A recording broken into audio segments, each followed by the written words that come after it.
This episode is sponsored by FrontrunnerNewJersey.com, your digital publication that covers South Jersey, and Fruition Life Media, preserving family legacies through video tributes, and Creative Content on Demand, your multimedia marketing company for all businesses. Welcome to another episode of BizTalk Unlocked. I'm James Ward. And I'm April Ward. And today we have an exciting guest with us, the man, the myth, the legend, none other than Mr. Clyde Hughes himself, who is the president and CEO of AC Joseph Media, the parent company of FrontrunnerNewJersey.com, your digital publication that you can get all your updated news and current events that's happening in South Jersey. This guy covers it all. We're excited to have him today. Welcome to the show, sir. Thank you for having me. And it's so great that we finally have you on because we are so thankful that you are one of our sponsors of our show. And it's great that, you have this platform to just focus on what's going on in South Jersey, highlighting the young entrepreneurs in the Latino community and in the African-American community, and just spotlighting what's so great about South Jersey. Yeah. It's been a lot of fun. It's been, it's a trial and error basis, as any new publication is, but I've tried to use my experience to create this, and it has been an adventure, to say the least. Well, I could tell you, working, me and my wife, we started out in broadcast and working in broadcast for over 30 years in a major market. I can attest that you cover stories that most media organizations miss. You provide a wealth of information that the average person wouldn't normally get from a larger network. So, my hat goes off for you, sir, researching and diving into that area. But I'm going to ask you the first question. Can you walk us through the inspiration or the aha moment that led you to start your business? Okay, if you can give me a little rope, and I will talk about the entire genesis of what brought me here. The idea of Frontrunner was supposed to be a Midwest politics publication covering minorities and politics in the Midwest. At the time, I was working in West Lafayette, Indiana, doing PR for Purdue University. And trying to pull something off like that in Indiana, for heaven knows, was a little slow. And and it was always my side hustle. So it remained a side hustle. Lo and behold, I moved here to New Jersey, and one of the first things I did, well, I wonder what black people are doing in New Jersey. So I looked for the African American newspaper. I looked for articles about what was of the movers and shakers in the African American community, and I couldn't find anything. And and that's when kind of the light bulb went off, because I've been in journalism for 30 years or so, giving away my age. And I said, well, maybe that's something that people may be interested in. And I said, I already had a name that I already did a bunch of research on, Frontrunner, that was already approved. So I morphed that name into Frontrunner New Jersey. Talked to a couple of local leaders that they felt that well, give it a try. I think there's some interest in. Here we are, about 6-7 years later, and we're growing, and I'm hiring freelancers and photographers and sponsoring podcasts and everything. So yeah, it has definitely grown by leaps and bounds, and taken on dimensions that I never expected it to take. So I couldn't be happier. And now, instead of a side hustle, it's my full-time hustle. Well, congratulations. Yes, congratulations. we understand when you go full time, there could be some challenges, but then some very big wins. So leads me to my next question: is what were some of the biggest challenges you faced during the initial stages of setting up the business? Well, starting up here, well, first of all, no one knew me. No one Right. knew me from Adam. So, starting up a news business when no one knows you, that is a challenge in itself. Secondly, I started off with a simple WordPress blog, and I was funding it out of my own pocket. That was another challenge where it was a side hustle. You don't know exactly where it's gonna go at that time, so you just start talking to people and putting out stories and seeing if those stories resonate with people, and you keep doing that one story at a time, and passing out your business card to one person at a time, maybe at a festival, maybe at a meeting, and hopefully things catch on. Now, I did have a number of advantages that helped me through those challenges. Mm-hmm. One of the advantages is that I came with a lot of newsroom experience. I've been doing journalism a long time, so and I was a national board member for the National Association of Black Journalists, so I knew a lot of people from a lot of different places. So that helped me as far as knowing what I was doing with writing the Right. blog, Credibility. in credibility. Locally, my partner Meredith Winther, who was already a business person, she's a professional photographer in the area. She knew a lot of people in the business, and she was able to introduce me to a lot of wonderful local people that, for example, my graphic artist and a number of other people that really made things easier for me to take that leap and do things that would have probably taken me a lot longer. Yeah. To people to find, people to connect with, and things like that. So yes, there were definitely challenges and getting to know the area and getting to know people. But I count my blessings that I was very fortunate to have Meredith in my life, to have this a professional experience that did give me some instant credibility with people, and that Yeah. really helped Frontrunner.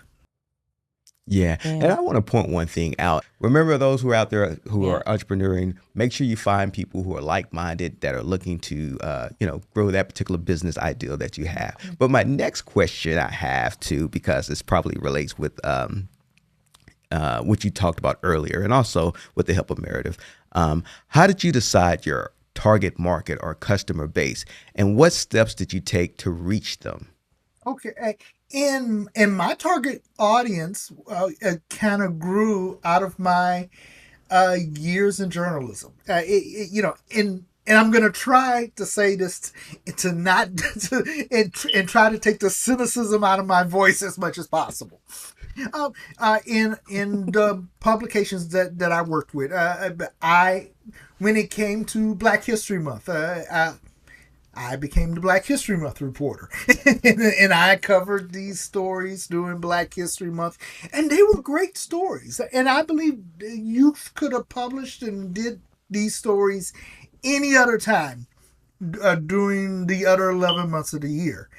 And I tell you, when after February 28th or February the 29th, depending on leap year, when that ended, I could have pitched those same stories, and those stories had Wow. difficulty making the newspaper or whatever publication I was working at. So it set off a light bulb in my head early in my journalism career. Now, wait a minute. If these Right. stories are newsworthy and people are interested in reading them in February, they're going to be interested in reading them in July and September and December as well. So, so my target audience was built around that. I went into Front Runner, New Jersey, believing that there was an audience out there for people who wanted to read these stories, because I've had 30 some odd years in journalism telling me that uh, they wanted to read these stories. Now coming here, now I have to find an audience. So Right. we went to festivals, we went to meetings. I mean, I'm literally in a supermarket and I see someone who may be interested. I'm passing out my card. Hey, I'm Clyde Hughes of FrontRunnerNewJersey.com. You may not know FrontRunnerNewJersey.com, but check out my website. I think you're gonna like our stories. And you'd be amazed how many people I approach like that. As some of them looked at me like I was crazy. A few of them told me just get away from me. But we were at the Bridgeton Amish Market, for example, and I, I and I passed my card to this woman. She said, "Oh, well, I like that idea. I'm gonna look at your website." Had no, and she Mhm. walked away. Had no idea who she was.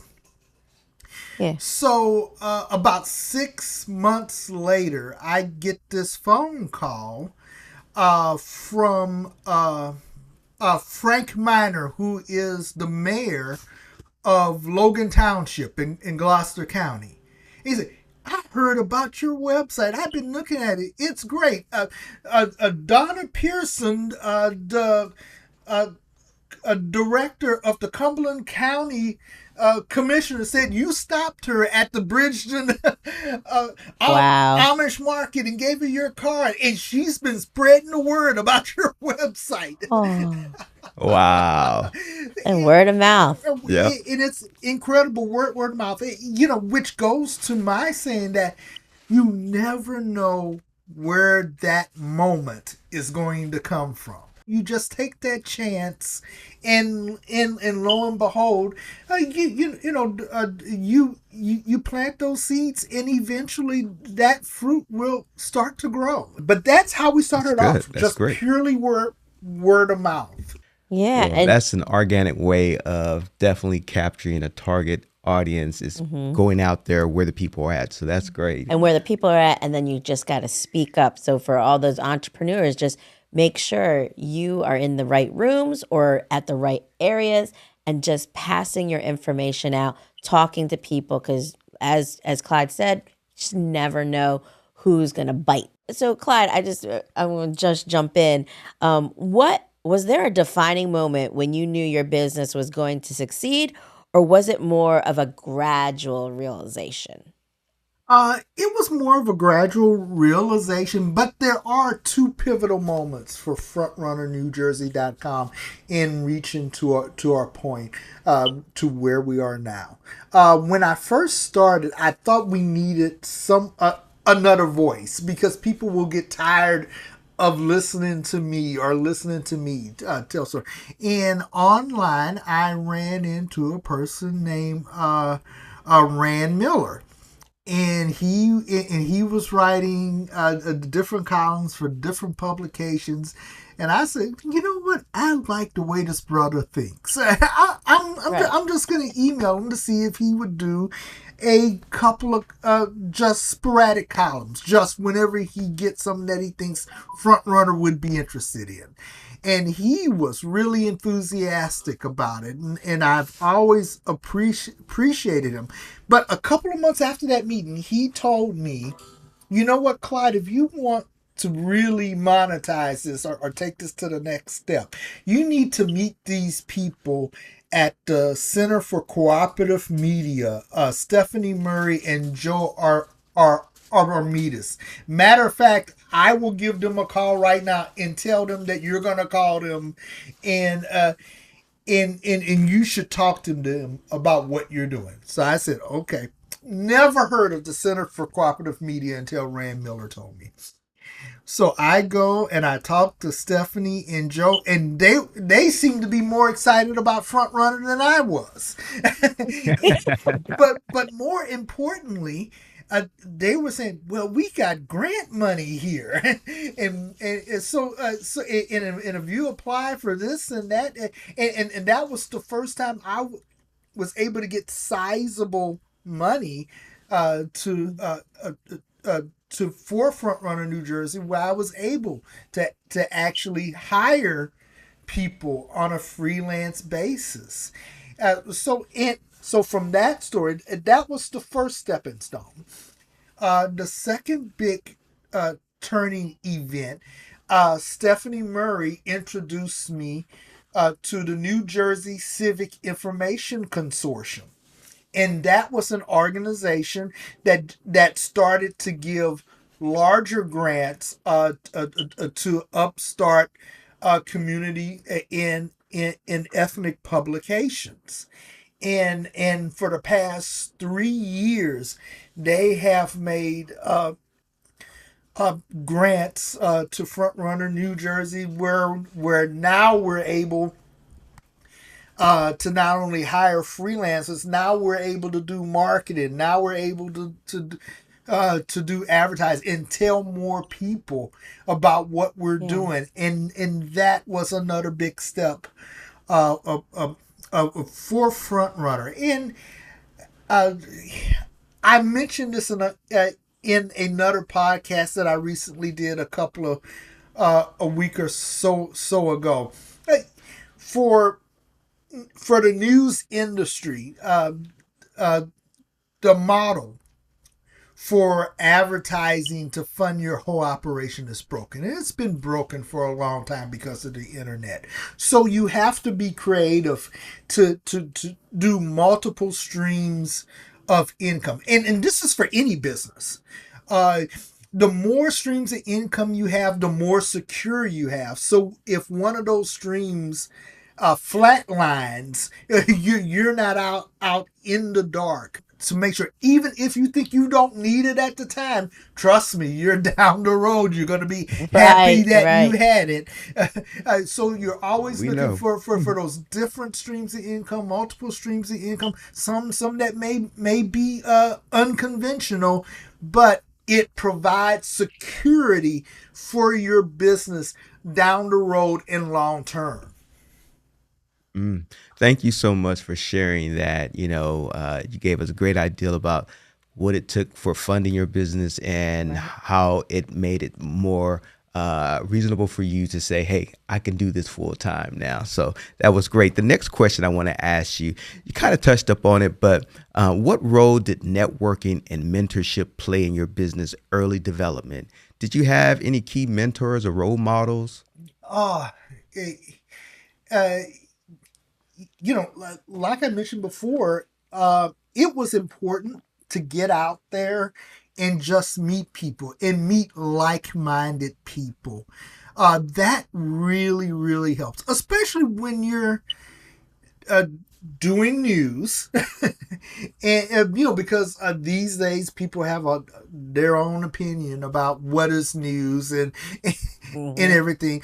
And especially where I'm coming from in my niche, covering the African American and Latino communities. So you really need to surround your people with others who believe in what you're doing. And I was very fortunate to find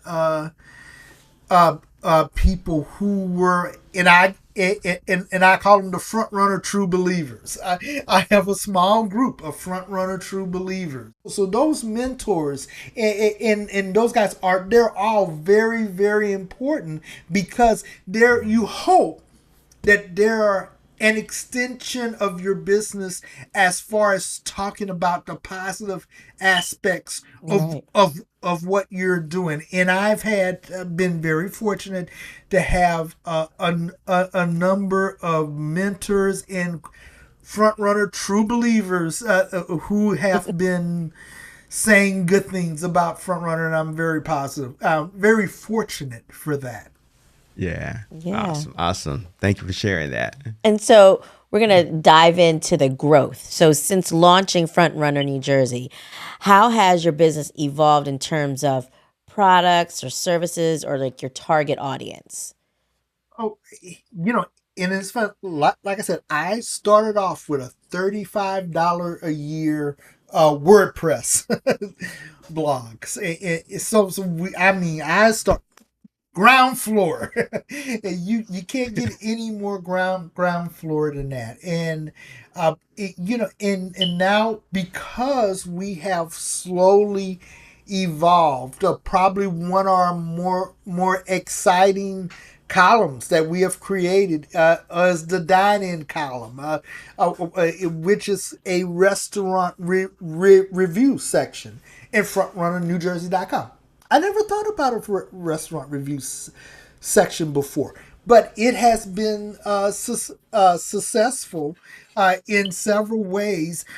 First of all, we feature restaurants in a positive manner. We have a bad experience at a restaurant, we don't even write about them. But Right. if we have a good experience, we want people to come to that and know, all right, whatever restaurant is on the list is going to be a great restaurant, and this is the place to go to. But it's one of the things that we have evolved into. Uh, uh, uh, uh, uh, our regular columns for after the first year of FrontRunnerNewJersey.com, because we focused on the African American community, I started getting phone calls and emails from people from the Latino community, and they were saying, "Well, do you cover this story or do you cover that story?" And again, that light bulb goes off in my head, and I did a little research. No, there was nothing out there for the Latino community. Still isn't, for the most part. There are a couple of publications that are smaller and cover a smaller region, but nothing covering Right. South Jersey. So it was a natural growth. So we quickly, after the first year, added Front Runner La Prensa, and now Front Runner La Prensa is one of our most popular sections on FrontRunnerNewJersey.com. Reoccurring columns.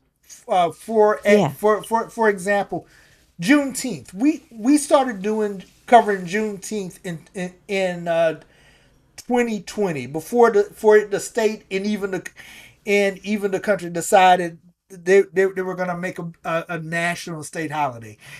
James, being a fellow Texan, you know as well as I do. Hey, I'm from Texas. I grew up with Juneteenth. Yes. Right. Yes. James is the one who told me about it Yeah. more. We grow up with Juneteenth. A lot of Hmm.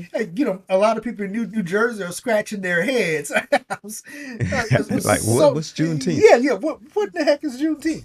So it was an opportunity to educate people before it became a state and national holiday. So we've always done big things around Juneteenth. We're gearing up right now for our next Juneteenth coverage period. It is so those are things that are exciting in the way we have grown in trying to be a true educator and a true dispensary for the community, for people. And there's still a lot of people who have no idea what Juneteenth is, but they can Right. come Yeah. to FrontRunnerNewJersey.com and literally not only find out everything all about Juneteenth, but who's celebrating it, why they're celebrating it, why it's important, and And why where? where to celebrate, and why it should be a national holiday, which should have been a national Right. holiday a long time ago. But we don't Mm-hmm. have enough time left in Yep. this show to talk about that. I know, I know. And speaking of time, let me get to these last couple of questions because we are running short. But these are some important questions that I think will help the entrepreneurs out there who are, aspiring to go into business. What are the most important strategies you implemented to scale your business, and how do you keep things innovative? And I think you really touched on that really when you talk about the La Prensa, going Right. out, covering events and educating people with Juneteenth. But Um, also there but was you do the front third, runner diverse voices too. yes, Yes, yes. About a year and a half after we started Front Runner La Prensa, we added a diverse voices column to cover other ethnic communities, and they wanted to know that there was a publication that cared enough about their community to cover their All event. right. And I said, hey, I'll find a place for it. yes. Right. And that led. That was a big reason why we started doing diverse voices, to make sure that we had that room and space for those voices from other ethnic communities. So, as a business owner, what do you find most fulfilling about running your company? And are there aspects you enjoy more than others? It, I've been a news I've been a news person all of my life, and I've always enjoyed storytelling and hopefully having those stories have an impact on the community and the people who are involved. And that's probably the most important thing that I or the biggest thing that I have enjoyed in doing this is just extending that to the internet. 20 years ago, this didn't exist. We wouldn't be able to do this. So to be able to use this medium to continue to tell those stories in a different way and continue to get people involved and tell stories about different businesses and different people and different events has continued to be enriched and something that I continue to enjoy. Looking ahead, where do you see your business in the next 5 to 10 years? Are there any specific goals or milestones you're working toward with FrontRunnerNewJersey.com? Yes, we have very specific plans for growth. And and I hesitate to talk about them now because you never want to blab off at the mouth. Oh, we're going to do this and that, and it never comes to pass. But the short answer is absolutely. We've got plans to grow within the next 5 or 10 years, but it is going to be Yes. slow. It is going to be well planned out, and it's going to be in a way where we know that we can sustain it for the long term. For those who are listening and watching, and they're like this interview, they're like, hey, how do I get in contact with Frontrunner New Jersey to share a story? Or what is the links that I need to check out? Or how do I become a sponsor? Can you break all that down for us? If you want to find out about FrontRunnerNewJersey.com, first go to the website. And it's just FrontRunnerNewJersey.com, all spelled out. And I think if you're looking for what's going on in the African American Latino community and beyond, I believe you're going to be very pleased with what we're doing. We have sponsorship and advertising opportunities. It allows us to continue to expand and tell more stories. And they can contact me at chughes at acjosephmedia.com. You can go to my Yahoo address, clyde.hughes at yahoo.com. Either way, you will be able to contact me, and we will get the ball rolling. I'm editor, CEO, so the buck stops with me. And you can be found on social media as well. Yes. On the LinkedIn, Facebook, Instagram. So Yeah. he's all on all the platforms. Yes, and by the way, there is a great company that helps me with my social media. In that respect, I think I won't mention them just out of hand, but thank you for the fantastic job you're doing with our social media. Well, you're welcome. You're welcome. Thank you once again for Yes. having the man, the myth, the legend Yes. on our show today.